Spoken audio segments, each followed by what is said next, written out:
محترم ناظرین، السلام علیکم ورحمۃ اللہ وبرکاتہ۔ بسم اللہ الرحمن الرحیم۔ شروع اللہ کے نام سے جو بڑا مہربان نہایت رحم والا ہے۔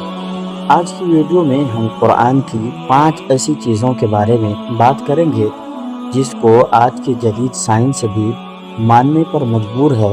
جہاں 1400 سال پہلے قرآن نے جو بتایا، آج کی جدید سائنس نے اسے ثابت کر دیا۔ یہ نشانیاں صرف علم نہیں، ہمارے ایمان کو تازہ کرنے اور اللہ کی عظمت کو سمجھنے کے لیے ہیں۔ ویڈیو آخر تک لازمی دیکھیے گا، اور اگر آپ پارٹ 2 بھی چاہتے ہیں تو کمنٹ میں پارٹ 2 ضرور لکھیے گا اور چینل کو ضرور سبسکرائب کیجیے گا۔ نمبر 1، 1929 میں ایڈوین ہیبل نے دریافت کیا کہ کائنات پھیل رہی ہے، جسے آج ایکسپینڈنگ یونیورس تھیوری کہتے ہیں۔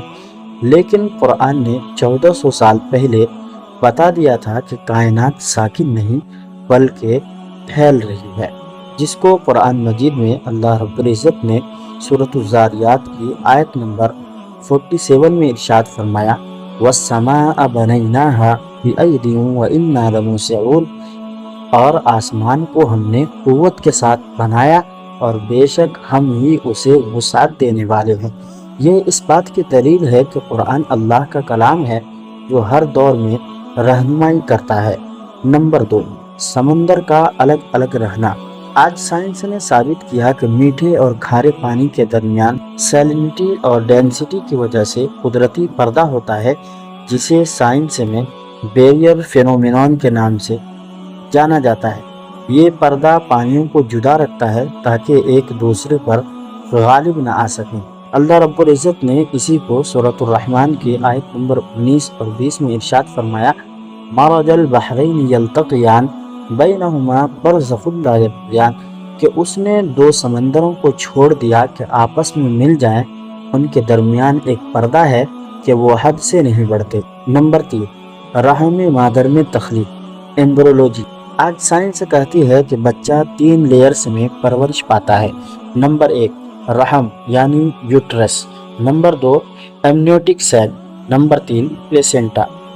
اللہ رب العزت نے اسی کو قرآن مجید کی سورۃ الزمر کے آیت نمبر 6 میں ارشاد فرمایا، یخلقکم فی بطون امہاتکم خلقا من بعد خلق فی ظلمات ثلاث، وہ تمہیں تمہاری ماؤں کے پیٹوں میں ایک تخلیق کے بعد دوسری تخلیق میں پیدا کرتا ہے 3 اندھیروں میں۔ قرآن نے ظلمات ثلاث کہہ کر 1400 سال پہلے بتا دیا کہ انسان کی تخلیق 3 اندھیروں میں ہوتی ہے، جو آج کی جدید ایمبریولوجی کی تصدیق ہے۔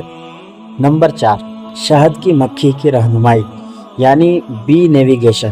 آج کی جدید سائنس کہتی ہے کہ شہد کی مکھیوں کے پاس GPS جیسا نیویگیشن سسٹم ہوتا ہے۔ یہ سورج کی روشنی، زمین کے مقناطیسی میدان اور فیرومونس کی مدد سے رہنمائی حاصل کرتی ہیں، جو آج سائنس نے ثابت کر دیا ہے اور قرآن نے پہلے ہی واضح کر دیا تھا، جس کو اللہ رب العزت نے سورۃ النحل کی آیت نمبر 68 میں ارشاد فرمایا، وَأَوْحَى رَبُّكَ إِلَى النَّحْلِ أَنِ اتَّخِذِي مِنَ الْجِبَالِ بُيُوتًا وَمِنَ الشَّجَرِ وَمِمَّا يَعْرِشُونَ، اور تمہارے رب نے شہد کی مکھی کو وحی کی کہ پہاڑوں میں اور درختوں میں اور ان چھپریوں میں اپنے چھتے بناؤ۔ نمبر 5، بارش کا ناپ کر برسنا یعنی میزرڈ رین فال۔ آج سائنس کہتی ہے کہ بارش مخصوص مقدار اور اصول کے تحت برستی ہے، بے قاعدہ بارش نہیں ہوتی۔ درجہ حرارت اور ہوا کے دباؤ کے مطابق بارش برستی ہے، جس کو اللہ رب العزت نے قرآن مجید کی سورۃ المؤمنون کے آیت نمبر 18 میں ارشاد فرمایا، وَأَنزَلْنَا مِنَ السَّمَاءِ مَاءً بِقَدَرٍ فَأَسْكَنَّاهُ فِي الْأَرْضِ وَإِنَّا عَلَى ذَهَابٍ بِهِ لَقَادِرُونَ، اور ہم نے آسمان سے پانی ایک مقررہ اندازے کے ساتھ اتارا، پھر اسے زمین میں ٹھہرایا، اور بے شک ہم اسے لے جانے پر بھی قادر ہیں۔ قرآن میں بقدر کا لفظ بارش کے نظام کے اس توازن کی وضاحت کرتا ہے۔ سبحان اللہ۔ تو پیارے دوستو، یہ نشانیاں اللہ کی قدرت کا ثبوت ہیں اور قرآن کی حقانیت کا اعلان کرتی ہیں۔ اگر آپ پارٹ 2 میں مزید نشانیاں جاننا چاہتے ہیں تو کمنٹ میں پارٹ 2 ضرور لکھیے گا۔ اگر ویڈیو پسند آئے تو لائک کیجئے، چینل کو سبسکرائب ضرور کیجئے اور دوسروں تک ضرور شیئر کیجیے۔ نیچے کمنٹ کر کے بتائیے کہ ان میں سے کس نشانی نے آپ کو سب سے زیادہ حیران کیا۔ اللہ ہمیں قرآن کی روشنی میں زندگی گزارنے کی توفیق عطا فرمائے، آمین۔ میری ویڈیو دیکھنے کے لیے آپ کا شکریہ۔ جزاک اللہ خیرا فی الدارین۔ والسلام علیکم ورحمۃ اللہ وبرکاتہ۔